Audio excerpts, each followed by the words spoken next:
جو بیویاں اچھا برتاؤ کرنے کے باوجود بھی خاوند سے بد زبانی کرتی ہیں، ان کے بارے میں شریعت میں کیا حکم ہے؟ کیسے سمجھایا جائے کہ کچھ رہنمائی فرما دیں؟ یہ ہمیشہ سوال عورتوں کے اوپر کیوں آتا ہے؟ وہ تو خود پسا ہوا طبقہ ہے. یعنی ہمارے مسلمان معاشرے میں بھی مرد جو ہے بہت ظالم ہے. تو یہ تو کبھی سوال نہیں آیا کہ جو مرد یہ کرتا ہے تو اس کی عورتیں کیا کریں. تو عورت اگر بد زبانی کرتی ہے تو قرآن میں آیا کہ عورتوں کی کئی عادتیں تمہیں بری لگیں گی، لیکن تم یہ بھی دیکھو ان میں کئی ایسی اچھائیاں جو تم میں موجود نہیں ہوں گی. سورہ نساء کے اندر آتا ہے. تو اس کے ساتھ گزارا کرو. بخاری مسلم میں حدیث ہے کہ عورت جو ہے یہ ٹیڑھی پسلی سے پیدا ہوئی ہے، اس کو سیدھا کرنے کی کوشش نہ کرو ورنہ توڑ بیٹھو گے.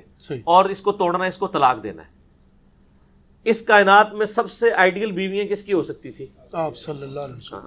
تو ان کے بارے میں جو کچھ قرآن میں آیا ہے، مسئلہ جنید جمشید والا میرا 105 دیکھ لیں، جس میں نے صرف قرآن کی آیات کا ترجمہ پڑھا ہے. ٹھیک ہے، رونگٹے کھڑے ہو جاتے ہیں. بالکل. پارہ نمبر 21 کا آخری صفحہ پڑھ لیں سورۃ الاحزاب کے اندر. یہاں تک نوبت آئی ہے کہ اللہ تعالیٰ نے فرمایا اے نبی اپنی بیویوں سے کہو کہ اگر تم دنیا کا مال چاہتی ہو تو تمہیں میں مال دے کے رخصت کر دیتا ہوں، طلاق دے دیتا ہوں. اور اگر تم اللہ اور اس کا رسول اور آخرت کا گھر چاہتی ہو تو اسی قسم پرسی میں، اسی غربت کی حالت میں میرے نبی کے ساتھ گزارا کرو. بخاری مسلم کے الفاظ ہیں. آپ علیہ السلام نے یہ آیات آ کے حضرت عائشہ پہ پیش کی. انہوں نے رونا شروع کر دیا. انہوں نے کہا میں اللہ اس کا رسول اور آخرت کا گھر چاہتی ہوں. حالانکہ نبی علیہ السلام فرمایا اپنے باپ سے مشورہ کر لو، دیکھ لو جس طرح بہتر سمجھتی ہو، میں تمہیں چھوڑ دیتا ہوں. آپ صلی اللہ علیہ وآلہ وسلم کو بھی دنیاوی اعتبار سے اپنی بیویوں سے تکلیف اٹھانی پڑی، تو باقی تو پھر کس کھاتے میں؟ کوئی نہیں. تو یہ آزمائش ہے سر. بیویوں اور اولاد کے اندر فتنہ کہا گیا نا، قرآن میں آیا. جی. پنجابی والا نہیں، عربی والا فتنہ، آزمائش. اگر یہ نہ ہوتی نا، وہ مجھے اشفاق صاحب کی بات یاد آئی ہے. اشفاق احمد صاحب کہتے تھے کہ بچہ جو ہے نا یہ عورت کی راہ کھوٹی کر دیتا ہے. تو اولاد کے پیچھے ذلیل ہو جاتی ہے عورت. جی. میرے بچے چھوٹے، میرے کے بچے نہ بنے. اور عورت جو ہے یہ مرد کی راہ کھوٹی کر دیتی ہے. عورتوں کے پیچھے کیا کچھ نہیں مردوں کو کرنا پڑتا ہے حلال و حرام کے حوالے سے. تو یہ ساری آزمائشیں ہیں، انہی کے ساتھ وقت گزارنا ہے. اور اس کے لیے میں آپ کو ایک نسخہ بتا دیتا ہوں. لاہور کا راستہ بھی بتا رہا ہوں تو آپ کو کرایہ بھی دے دیتا ہوں. جزاک اللہ. وہ یہ ہے کہ جب آپ کو بیوی سے کوئی تکلیف پہنچے تو بڑا آسان سا حل ہے، صبر کر لیں. ایک چپ تے 100 سکھ. جب آپ آخرت اورینٹڈ ہوں گے نا، صبر کرنا بھی آسان ہو جائے گا. یقین کریں جتنی گالیاں مجھے کھانی پڑتی ہیں علماء سے، تو میں تو کب سے چھوڑ چھاڑ کے سارا بیٹھ گیا ہوتا. صحیح. میں نے یہ تیہ کر لیا کہ یار اگر پیغمبروں کو جادوگر کہا گیا ہے، ان کو دجال کہا گیا، نعوذ باللہ، حضرت عیسیٰ علیہ السلام کو، نبی علیہ السلام کو جادوگر، دیوانہ، شاعر کہا گیا ہے، تو سر ہماری کیا اوقات ہے؟ صحیح بات ہے. میرے خیال ہم اپنی کو اوقات سمجھ رہے ہوتے ہیں، اس لیے ہم صبر نہیں کر رہے ہوتے. وقت کے پیغمبر کو اگر اتنی گالیاں کھانی پڑے تو پیغمبر کو بھی چاہیے تھا وہ اللہ کو کہتا ہے اللہ میرے کو کام نہیں ہوتا. جی. نہیں کہا نا. آپ کو تو وہ تکلیفیں نہیں کاٹنی پڑ رہی. اسی طریقے سے بیوی سے، بچوں سے بھی تکلیف پہنچے، صبر کریں. اور میں بتاؤں صبر سے کئی معاملات حل ہو جاتے ہیں. وہ ایک گورے کا وہ رول بھی ہے نا کہ 80-20 رول اسے کہتے ہیں. وہ کہتا ہے 20% تو تکلیف آتی ہیں ڈیسٹنی، تقدیر کی وجہ سے، لیکن 80% ہم خود اضافہ کرتے ہیں اس میں. یہ بڑے پوائنٹ کی بات کی ہے اس نے. قدرت صرف 20% تکلیفیں ڈالتی ہے، باقی 80% ہم اس میں بگاڑ کی وجہ سے ڈالتے ہیں. مثال کے طور پہ میں آپ کو اوریجنل واقعہ بتاتا ہوں. ہمارے اسلام آباد میں ایک دوست ہیں، وہ مجھے بتانے لگے کہ ان کے ادھر اسلام آباد میں I-10 سیکٹر کے اندر ایک بندے نے نئی گاڑی نکلوائی. تو اس کا چھوٹا بچہ تھا 7-8 سال کا. وہ آیا تو اس کے ہاتھ میں کوئی پرانی چابی تھی، اس نے اس کے اوپر یوں لکیر مار دی. اب نئی گاڑی کے اوپر لکیر، اگر ویسے دیکھا جائے تو کیا فرق پڑ گیا یار؟ جی. اگر اسی گاڑی میں ایکسیڈنٹ ہو اور اس کا بچہ مر جائے اور اس کو اس کے اگینسٹ آفر کی جائے کہ بچہ چاہیے یا نئی گاڑی، تو کیا کہے گا وہ؟ بچہ.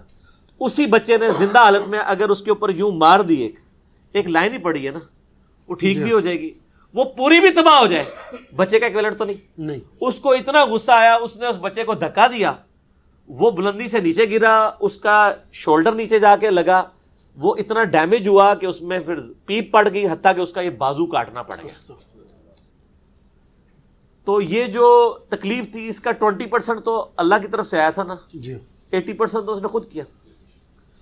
اچھا اب وہ پوری زندگی اپنے بچے کو، گاڑی تو پھر بھی آ سکتی ہے، تو وہ بچہ جو ہے اپنے باپ سے ابھی تک گلہ کرتا ہے کہ بابا یہ میرا بازو جو ہے وہ تو مجھے نہیں ملے گا، آپ کو تو گاڑی مل جائے گی. وہ پوری زندگی اپنے آپ کو معاف نہیں کر سکے گا.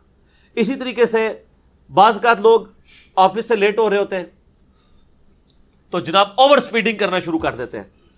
بندہ نیچے آ سکتا ہے، بندہ نیچے آ جائے مر جائے یا اتنا بڑا نقصان اٹھانا پڑ جائے تو بعد میں آپ کہیں گے یار اس سے تو بہتر تھا میں اگر لیٹ ہوا تھا تو میں دفتر سے چھٹی کر لیتا. یہ عذاب جو میں نے ڈال دیا اپنے اوپر یہ بہت بڑا ہے. جی ٹھیک ہے، ایک دفتر سے لیٹ ہونے کی وجہ سے اتنی آپ نے تکلیف کاٹی، وہ 20% آپ پہ آئی تھی، 80% آپ نے خود ڈال لی اپنے اوپر.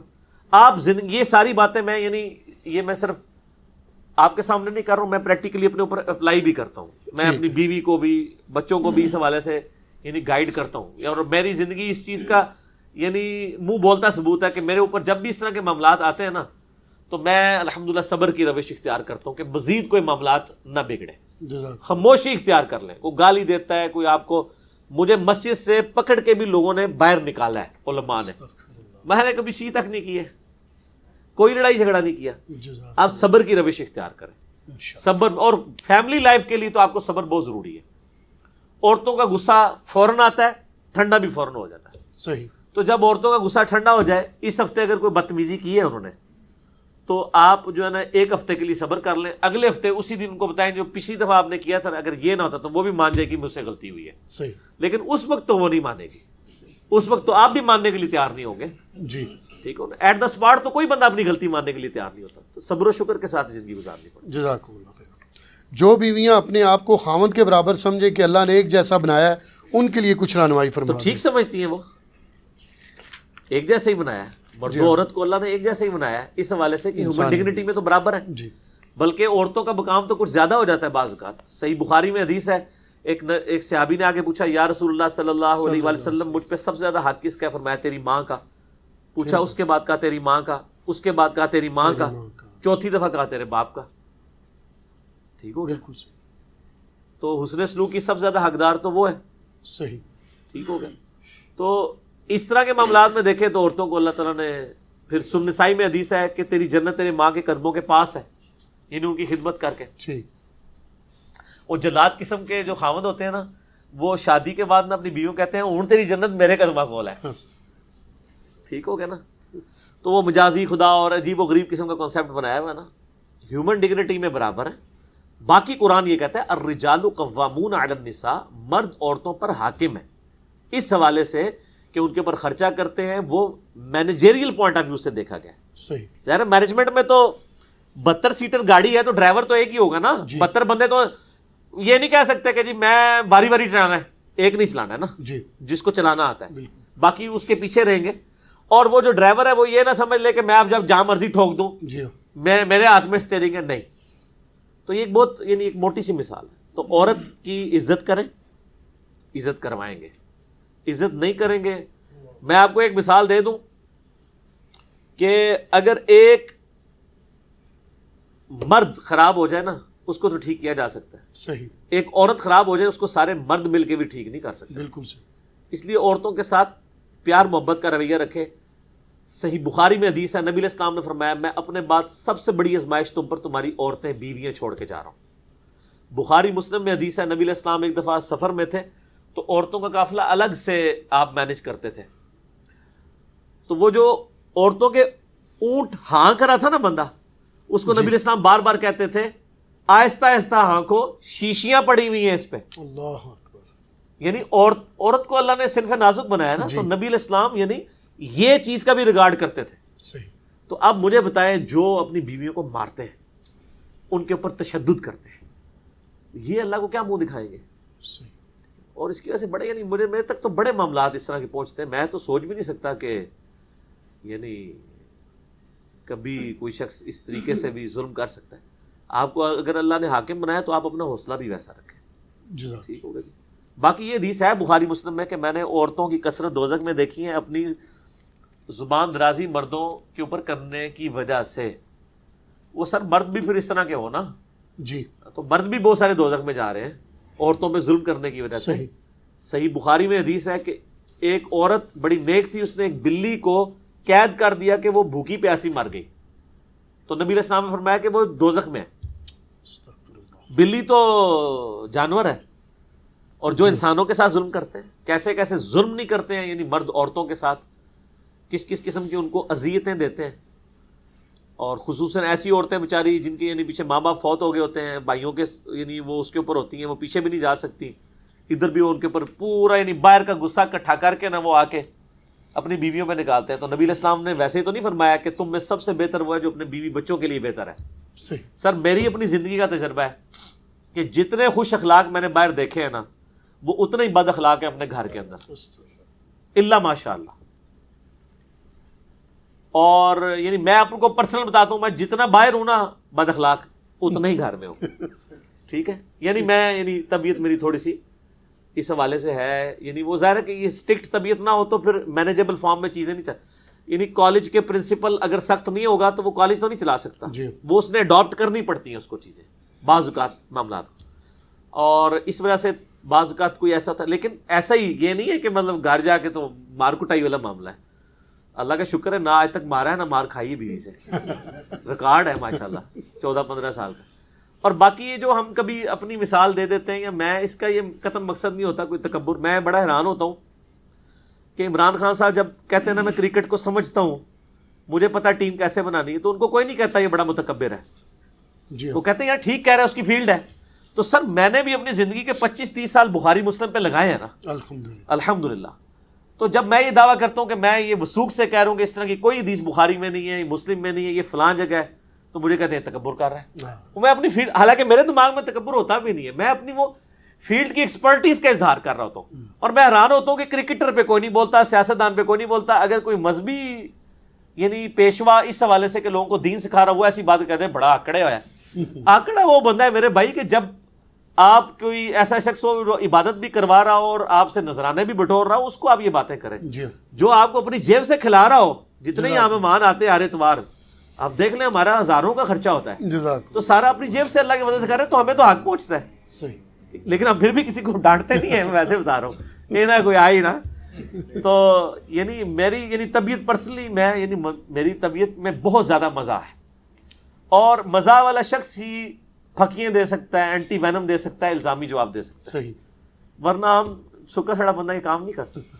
جی جی, جو اس کے بارے میں وضاحت تھوڑا سا کرتے ہیں کہ جو ذہنی پریشانی تھے, ہاتھ تو نہیں اٹھاتے عورتوں پر, لیکن ایک دو فیملیز کے بارے میں ایسا دیکھنا ملتا ہے کہ وہ اتنی ٹینشن دیتے ہیں کہ وہ گھر کی بیوی جو ہے وہ اتنی ڈپریشن کی شکار, وہ بھی حرام ہے نا جی, 2 ہفتے تک نیند ہی نہیں آتی. نہیں وہ بھی حرام ہے جی. اس میں تو قرآن میں یہ آیا ہے کہ جب میاں بیوی کا اس طریقے سے اختلاف ہو, ایک حکم مرد کی طرف سے ایک عورت کی طرف سے آئے, اور وہ آپس میں یہ یعنی جس کو یعنی عورت والی سائڈ کے لوگ بھی حکم مانیں اپنا کہ اس کا فیصلہ قبول کریں گے, اور مرد والے بھی, پھر وہ آپس میں یعنی ٹرمز اینڈ کنڈیشن طے کریں. اور اگر آپ کو یہ اندازہ ہو جائے کہ یہ بیانڈ ریپیئر ہے, تو فوراً سے پہلے خلا کی طرف چلے جانا چاہیے, اگر یہ ساری چیزیں اسٹیبلش ہو جائے. یہ جو لوگ زبردستی نکاح چلاتے رہتے ہیں نا, ایک بچہ ہوا, 2 ہوئے, 3 4, پھر 10 سال کے بعد پھر بھی اولاد یہ ہو ہی جاتی ہے, تو اس وقت بڑا کام بگڑ چکا ہوتا ہے. ٹھیک ہو, اس لیے اس طلاق کو حلال رکھا گیا ہے. ناپسند ضرور ہے لیکن حلال ہے, کہ بسا اوقات جینوئنلی طلاق لینی پڑ جاتی ہے. اسی طریقے سے بعض اوقات شادی کے بعد یعنی مرد جو ہیں وہ یعنی یہ ابھی جو بے اولادی والے معاملات چل رہے ہیں, اس میں اکثر اوقات یعنی مردوں کے ساتھ بھی اس طرح کا معاملہ نکل آتا ہے, صرف عورتوں کے ساتھ نہیں, بانجھ پن مردوں میں بھی بانجھ پن ہوتا ہے. تو وہ تو بہت کم ہوتا ہے کہ ان کی بیویاں طلاق لے لیں, لیکن ادھر مرد جو ہے وہ دوسری تیسری کے لیے ایڑیاں اٹھا کے دیکھ رہا ہوتا ہے. ٹھیک ہو گیا, تو یہ بھی تو دیکھنا چاہیے. اور میں کہتا ہوں اکثر ایک عورت جس کا مرد بیمار ہو جائے, پوری زندگی اس کی خدمت کرتی رہتی ہے, بالکل, اور اس کے اگینسٹ اگر عورت بیمار ہو جائے تو مرد تو جناب دوسری تیسری شادی چھپا کے کر بیٹھتا ہے. تو پھر دیکھ لیں آپ فرق کتنا ہے. دوسری طرف یہ مجازی خدا بنے ہوئے جعلی قسم کے, اور حالت یہ ہے. تو پھر سر خدا آپ کو بڑا شوق ہے بننے کا مجازی, تو پھر خدا والا حوصلہ بھی رکھے نا.